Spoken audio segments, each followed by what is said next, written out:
The United States has done the unthinkable. They are providing even more money and military support for Ukraine in this suicide mission of a military operation against the Russians. It makes far more sense to me to advocate for diplomacy, negotiations between major powers, but unfortunately, I am not Joe Biden. And my brain does not work like Joe Biden's or Victoria Nuland's or Jeffrey Piot or William Burns or any of these deep state fucks for that matter. Like they just, all they see is war. All they see is arms industry profits. All they see is the need for a reinstating of U.S. global hegemony when the U.S. empire is in full decline. We are entering into an age of multipolarity. They need to respect Russia, respect China, respect the power that they hold, not only militarily, but in terms of their economic power. Right? Unfortunately, they don't want to do that. They're choosing to deny reality, continue fighting this war, not to the last Ukrainian. We've heard that line a lot. The U.S. is willing to fight, and the West is willing to fight this war to the last Ukrainian. I think the West is willing to fight this war to the last U.S. taxpayer dollar. They're gonna rob us dry. They're gonna rob us dry to every single last taxpayer dollar that we have until they, I don't know, until they eventually lose. It's inevitable at this point. That's what's gonna happen. They're gonna lose. I mean, Scott Ritter's already said they've already lost the war. They've definitely lost the economic war. They continue to funnel more and more and more money into Ukraine.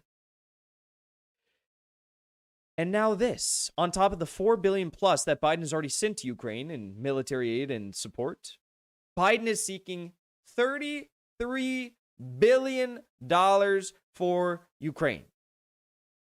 You know, no healthcare for our citizens, no student loan debt forgiveness for our citizens. Can't guarantee free housing for our citizens. China can do that. We can't do that. China can guarantee housing, electricity, the internet access in most areas, clean drinking water, food, clothing. We can't guarantee any of those things to our civilians. And now we're sending $33 billion to Ukraine. This is insane. Washington, President Joe Biden asked Congress on Thursday for an additional $33 billion to help Ukraine fend off Russia's invasion, a signal that the U.S. is prepared to mount a robust, long-term campaign to bolster Kiev and weaken Moscow as the bloody war enters its third month. I don't think any of you guys realize how much money that is. For 5 months, that's 5 months. 5 months, $33 billion for 5 months. We've already sent them $4 billion in the past, 2+ months of fighting, and now they need $33 billion for 5 months. That's insane.